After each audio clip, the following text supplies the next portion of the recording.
Hi, everyone. You all well? Hey, there you are. Oh, look at that. The last time I saw my name written that many times was on the wall of a toilet in the town that I'm from. But look how far I've come. Hooray! Which is also quite similar to something else that was written on the wall of the toilet. So, yay, I'm just delighted to be here, really. I'm just really happy to be here. I feel a bit like Niall Horan in One Direction. Do you know what I mean? For those of you who don't know, One Direction is like a group of singing children made up entirely of fringes and inappropriate thoughts. You know? And Niall Horan's like the Irish one. And he's just so happy to be there, you know, because like the group is made up of like 4 angels and Niall. And Niall is just a normal lad. He is all of us. And he's just so delighted to be there. Like you always see the camera panning across them all, you know, and it's just like, you're insecure, don't know what for. You're turning heads as you walk through the door. Yeah, there's Niall at the end, and he's just like not doing the same things as anyone else, just clicking away, winking away. Winking's like Irish heroin, you know, or we love that. Do you know what I mean? Everyone says, oh, Aisling, you know, you shouldn't be so hard on Niall, you know, because he's, you know, the one in the group. But you know that he is hoovering up the poonanny that the pretty ones don't want. Do you know what I mean? Just delighted to be here. I often have to go back, you know, to visit my mother in Ireland. And she thinks I live this crazy life in London where I, like, brush my teeth with cocaine and wipe my arse with money. Do you know what I mean? So she thinks that every time I go home to Ireland, she has to, like, remind me about death, you know. So I come in the door, I'm like, hey, Mammy, how are you? How is it? Great to be home. Well, you never believe who's dead. And you're like... Buzzkill, come on. And then what ensues is what I can only describe as a game of death guess who. Where I'm like, well, I don't know who's dead, Mammy. Does he have a mustache? No. Fine. Does he wear a hat? Not anymore. And so when I go home, I like to use my acting for bad. So I go in the door and I'm like, hey, Mammy, how's it going? How's everything been? Do you know what I mean? And she's like, well, you'll never believe who's dead. And at that stage, I just...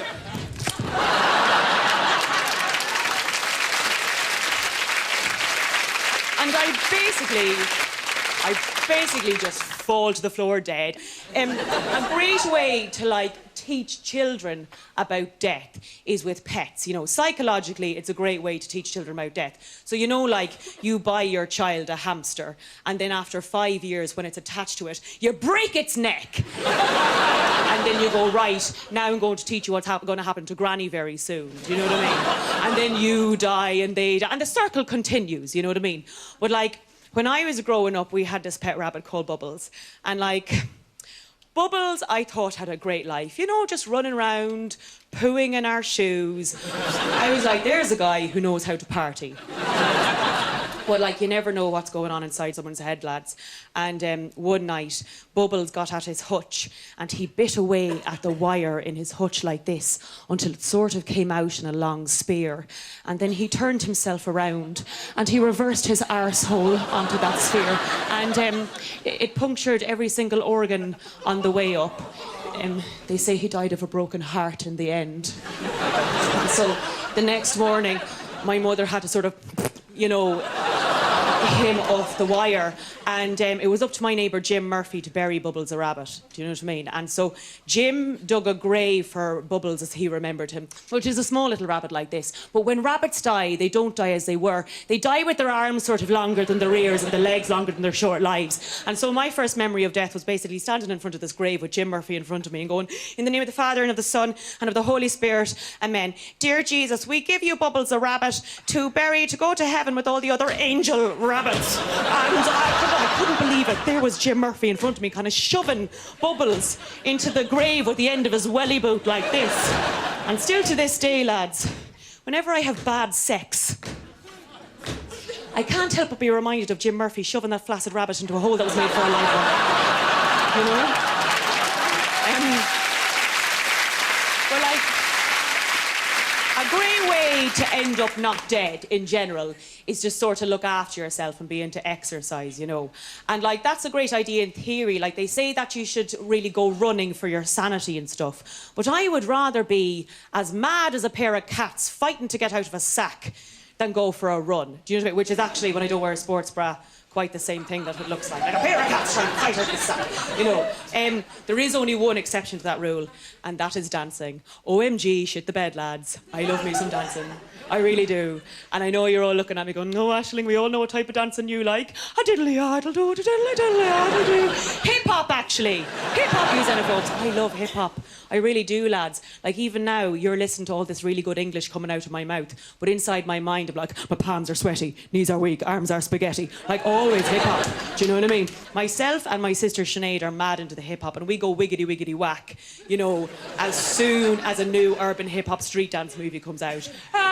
Do you know the type of film I'm talking about? It's like Romeo and Juliet, but with street dance. Do you know what I mean? The storyline's always like, he is from one form of dance. She is probably from another form of dance. She has a bit of a dead parent. He is a stripper, but really he wants to be a carpenter. Oh, you know. She teaches underprivileged kids how to do hip-hop at the local community centre. Oh, but wait, the community centre's going to close down.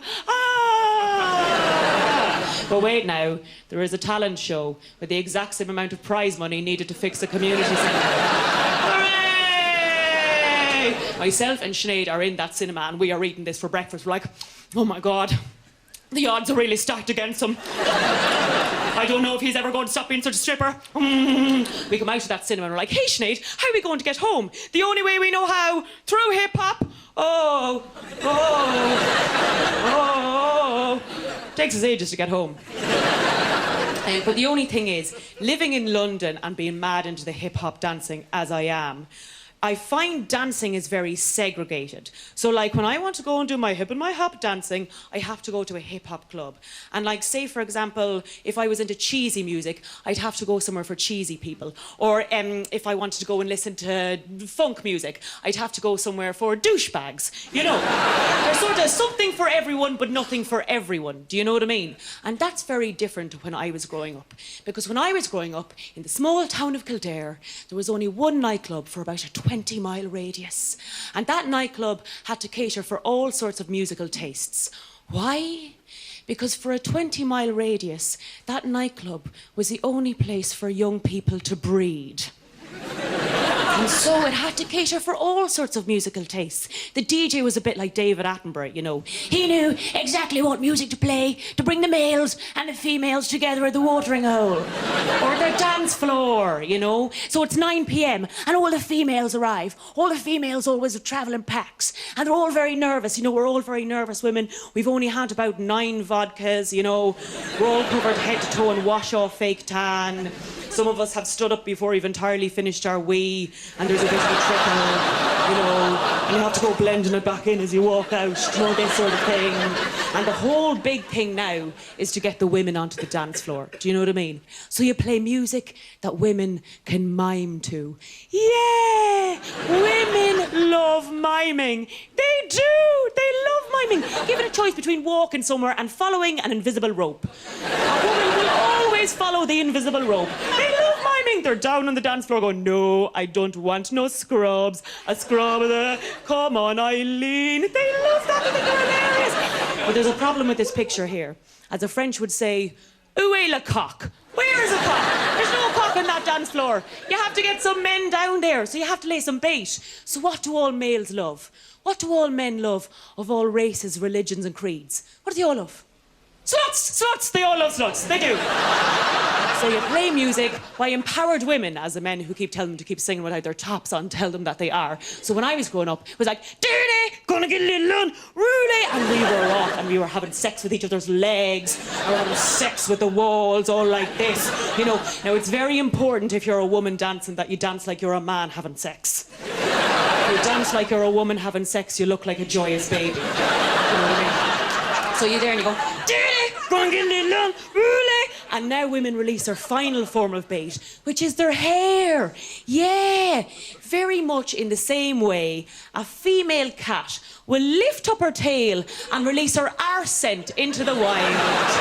A woman uses her hair. So we're like, dirty, gonna get a little unruly, and we're off, and we're going mad, and we're cleaning the floor with our hair and our own legs and our hair, and everything's going on. The men are over by the dance floor, and they're like, Jesus, there seems to be an awful lot of hair going on down in the dance floor.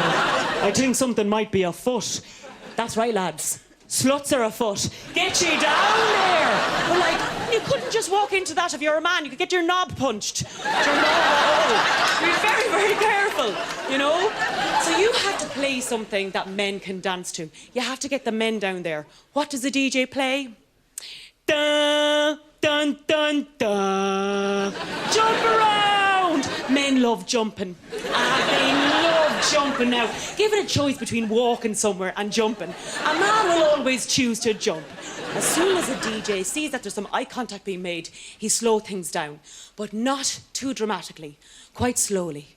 With some happy hardcore dance music. Yes, dance music is used to mop up all the Egypts around the sides who think that they can't dance. But everyone can dance to dance music. It's named after the main form of dance, which is dance. Unlike with mime, you don't have to listen to the storyline because basically you just pretend to be doing stuff from around the house. Chopping bread, buttering the bread, pointing it, checking your Facebook. You know, whatever you want to do. Because dance music is just a series of beeps. And then, and I'm not being xenophobic, but a Germanic person singing a sentence that no one understands. Oh, tell me why do we build castles in the sky? I don't know why you build castles in the sky, to be honest. The men and the women they're circling each other now and it's all going well. As soon as the DJ sees them circling each other, it is time to drop the slow set. The slow set is the opportunity to touch a tit. You know? So all of a sudden you've just been having a bit of a fish to some insomnia or something like that, and then boom, I don't want to close my eyes. I don't want to fall asleep because I don't want to miss a thing.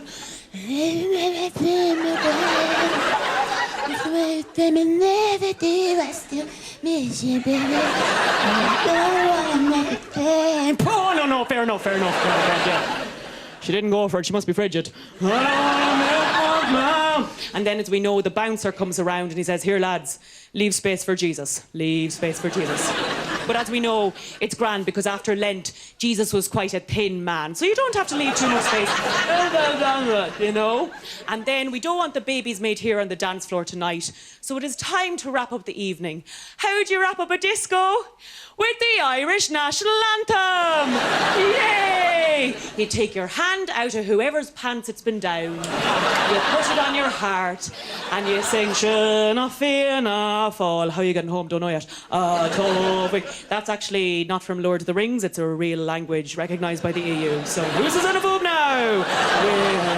Then you take your raffle ticket out of your bra and you go to the cloakroom to get your jacket. Now, women go and get their jackets. Men don't, because they are naturally protected from the weather by Fred Perry. So then, we all go and we get our bag of chips and we go into the car park to watch the fight. Yeah! Honestly, lads, like, living in London, people are always like, oh, Aisling, don't go watch the fight, don't get involved.